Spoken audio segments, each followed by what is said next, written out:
Welcome back, true believers and all you spectacular Spidey fans, to another extremely exciting episode of Marvel's Spider-Man 2 101. And this, without a doubt, is the 101 video that you've all been waiting for. And I want to say right off the bat an unbelievably ginormous sized thank you to PlayStation for personally flying me out to Los Angeles, California, and being one of the first people in the entire world to get my hands on Marvel's Spider-Man 2. Where during this preview event, I was able to play through a good portion of Marvel's Spider-Man 2 for over 2 hours straight. And during this hands-on preview, I was actually able to play through the entire PlayStation Showcase demo that we saw all the way back in May, as well as experience a wide variety of some of the game's story missions and open world content. Not to mention that the game's playable build at the preview event was still a work in progress. And all of this brand new gameplay that you will see throughout this entire video of Marvel's Spider-Man 2 is B-roll footage that was captured by PlayStation. So even though I will be describing certain things from my experience playing the game that may not appear during this B-roll footage, just keep in mind that all of this gameplay was captured by PlayStation themselves. So once again, thank you so much to the wonderful people over at PlayStation and Insomniac Games for providing me with this once-in-a-lifetime opportunity. And especially a sensational-sized thank you to each and every one of you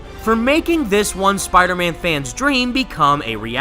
So if you're someone like me who's beyond hype for Marvel's Spider-Man 2 and is pretty much counting down the days until October 20th arrives, then definitely be sure to thwip that like button and subscribe to the channel for any major Marvel Spider-Man 2 content in the future. Now before I go on to fully break down my personal biggest takeaways when playing Marvel Spider-Man 2, I do want to begin with highlighting some of the biggest cons that I actually experienced with my time playing the game. Where, for starters, when specifically playing as Miles Morales in Marvel's Spider-Man 2, I did notice that every single one of his manually controllable air tricks, which can be done by pressing and holding the square button and moving the left analog stick in any direction you choose, are literally one-to-one the exact same as to what we have already previously seen within Marvel's Spider-Man Miles Morales. Where even though I can't show you Miles' air tricks within this B-roll footage, I'm not kidding when I say that all of Miles' controllable air tricks are the exact same as to what we previously saw in his own standalone game. Where, if I am being honest, that is easily the biggest disappointment that I experienced when playing the game. And alongside of that, another big feature that I know a lot of people were wondering if it was going to be included within Marvel's Spider-Man 2 is the addition of more physics-based web-swinging techniques like that of loop-de-loops and also running on the ground while holding onto a web line. And unfortunately, neither of those features are incorporated into Marvel's Spider-Man 2. So if you are familiar with the web-swinging system in Insomniac's previous Spider-Man games, you already know what you can generally expect when it comes to Marvel's Spider-Man 2. But despite seeing reused air trick animations and knowing that the Traversal system is essentially an enhancement of what we've already seen done previously, my general impression after playing Marvel's Spider-Man 2 is that this is not only shaping up to be the greatest Spider-Man game that has ever been developed, but I also 110% fully believe that this is going to be the absolute pinnacle and the gold standard of superhero video games going forward, where the incredibly talented teams over at Insomniac and Marvel are truly starting to show us exactly what it means to be greater together. As we know full well at this point is that Marvel's Spider-Man 2 isn't merely called that simply because it's the sequel to Spider-Man PS4 and the follow-up to Marvel's Spider-Man Miles Morales, but mainly knowing that this game is fully revolving around two playable Spider-Men, Peter Parker and Miles Morales, each of which have their own individual stories, combat mechanics, suits, and much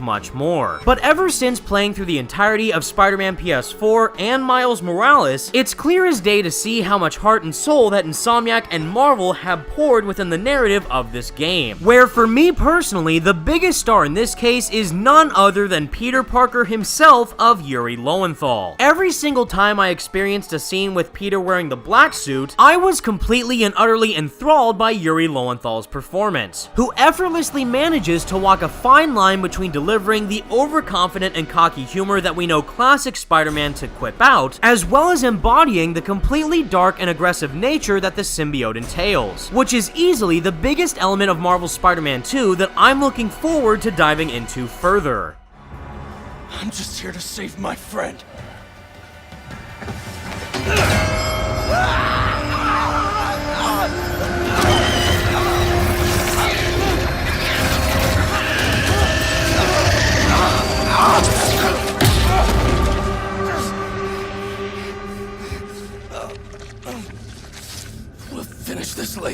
But even with all that said, with Yuri Lowenthal's performance as Peter, the same thing can also be said about the entire game's cast. Almost every single character that you know and love from Spider-Man PS4 and Miles Morales returns here for Marvel's Spider-Man 2, with the addition of expanding the game's core cast. Specifically in the case of Peter Parker and Harry Osborn, where Insomniac have once again managed to put their own unique and fresh twist on the entire Spider-Man lore. And as expected, the same star-studded treatment can be said about Miles Morales, who is without a doubt played brilliantly by Najee Jeter, who manages to continue delivering an incredibly endearing and immensely heartfelt performance throughout all of his scenes, which not only makes it easy for me as a Spider-Man fan to become completely invested in both Peter and Miles' stories respectively, but to also see exactly how their relationships will fully develop as the narrative goes on. It's just a lot right now.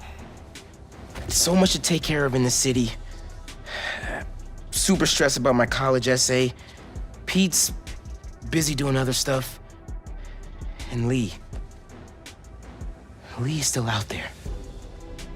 Doesn't that bother you? But of course, when it comes to playing a video game, experiencing the story is only one piece of the pie. Which now brings me to Marvel's Spider-Man 2's completely updated and upgraded traversal system. And to put all of my thoughts into one sentence alone, is that I for the life of me can't even imagine going back to playing Spider-Man PS4 and Miles Morales after playing Marvel's Spider-Man 2. The web swinging in and of itself has become so much faster. Approximately 1.5 to 2 times the speed in comparison to Insomniac's previous Spider-Man games, where not only have Marvel's Spider-Man 2's base web-swinging animations have become immensely more polished and refined, but Insomniac have without a doubt outdone themselves when it comes to Peter Parker's air trick system, where if you thought that Miles' tricks were good, Peter's brand new tricks, which sadly aren't incorporated within this B-roll footage, are pretty much going to make your jaw drop to the floor and have your mind blown in utter amazement. Where for instance, there's one air trick in particular that Peter does where he pulls out a Rubik's Cube and solves it while falling to the streets below, which is only one small example of all the craziness that Peter is now able to pull off within this game. And of course, how could we forget the biggest game changer within this game's traversal system, with none other than the brand new web wings, where after witnessing firsthand exactly what the web wings are capable of within Marvel's Spider-Man 2, I think it's safe for me to say that they're going to end up being a lot of people's most favorite part about this game's traversal system. Being able to swiftly and seamlessly glide throughout the city, as well as flying directly over the various islands' water banks, is easily going to give this game's traversal system a totally different vibe in comparison to Insomniac's previous games. Especially when compared to another iconic superhero game which features a gliding mechanic with that of the Batman Arkham franchise, the speed at which Marvel's Web-Slinger is able to completely glide throughout the entirety of the city in Marvel's Spider-Man 2 is pretty much a total 180 when compared to Gotham's Caped Crusader. And being able to mix and match various traversal options like web swinging,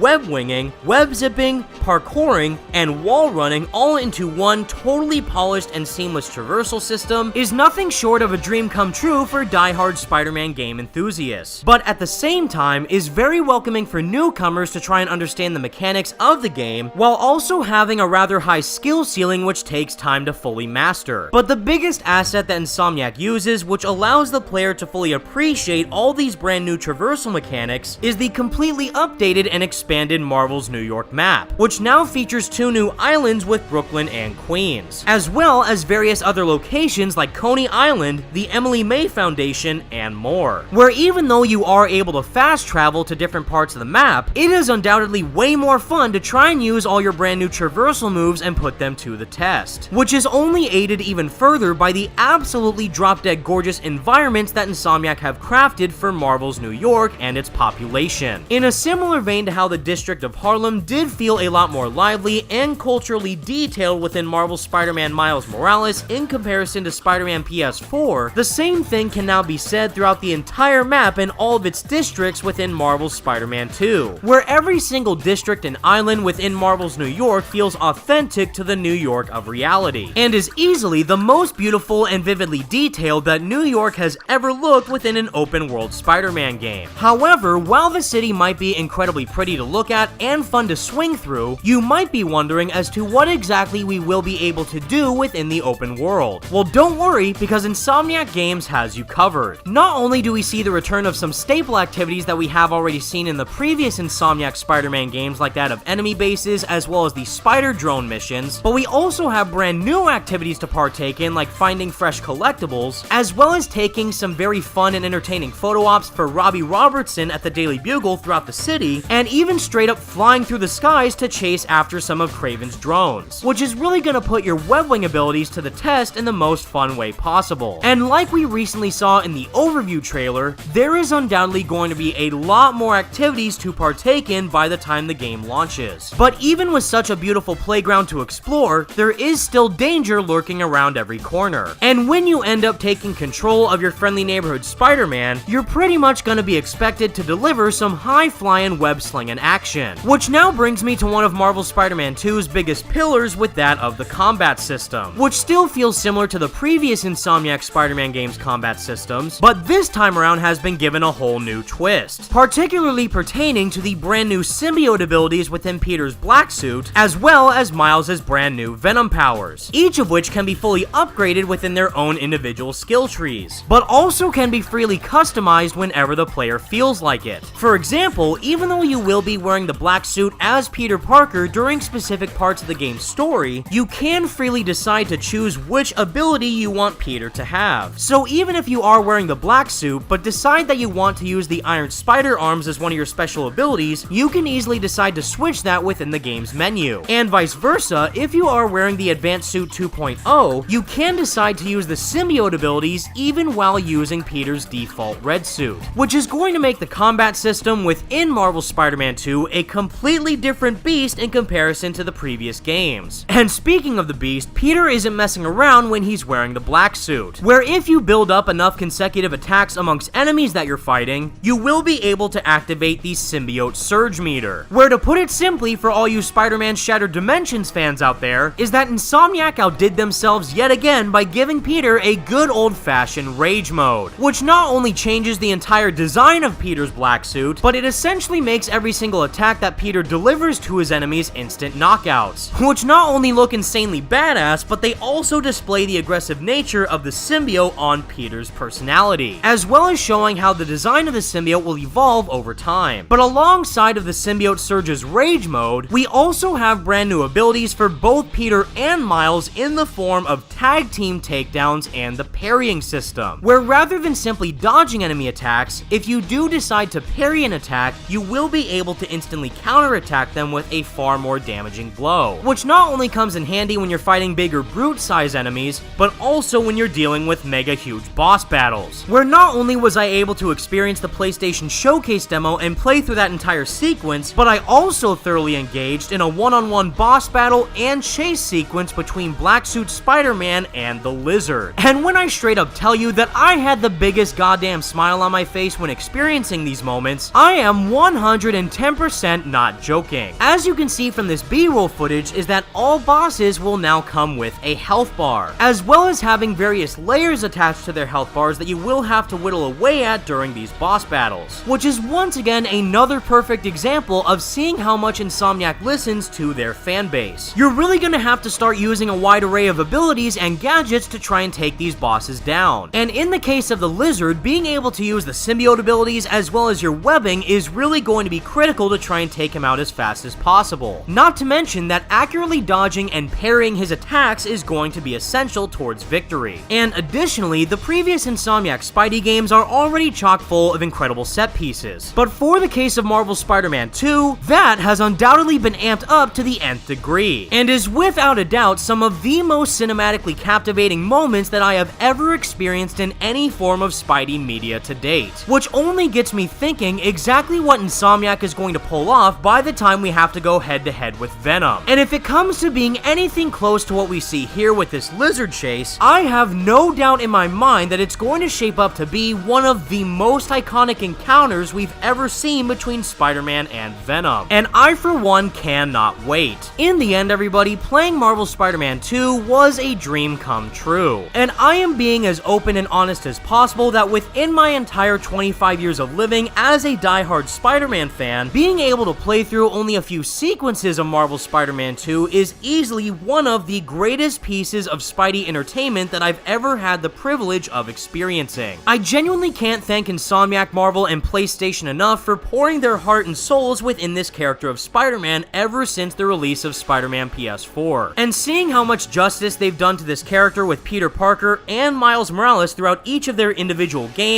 and now continuing that legacy onward within Marvel's Spider-Man 2, straight up brings tears to my eyes as a diehard gamer, but also as an immensely passionate Spider-Man fan. And I'm also not kidding when I say that Marvel's Spider-Man 2 is easily shaping up to be a Game of the Year contender. But we're just gonna have to wait and see as to what the final verdict will be by the time the game fully releases worldwide on October 20th. And with all that said, everybody, those are my overall thoughts and impressions of the Marvel's Spider-Man 2 gameplay that I was able to get my hands on. What do you think of everything that you've seen and heard of so far for Marvel's Spider-Man 2? And by the time the game releases, what are you looking forward to diving into the most? Is it the story, the combat, the traversal, or potentially anything else? Let me know what you think, and be sure to leave a like on the video and subscribe to the channel if you did enjoy, and for a whole lot more Marvel Spider-Man 2 content coming your way soon. And thank you once again to the wonderful folks over at PlayStation and Insomniac for inviting me out to Los Angeles to experience this masterpiece of a game firsthand. But with all that said, everybody, thank you all so much for watching, stay spectacular, Spidey fans, and until next time, peace out.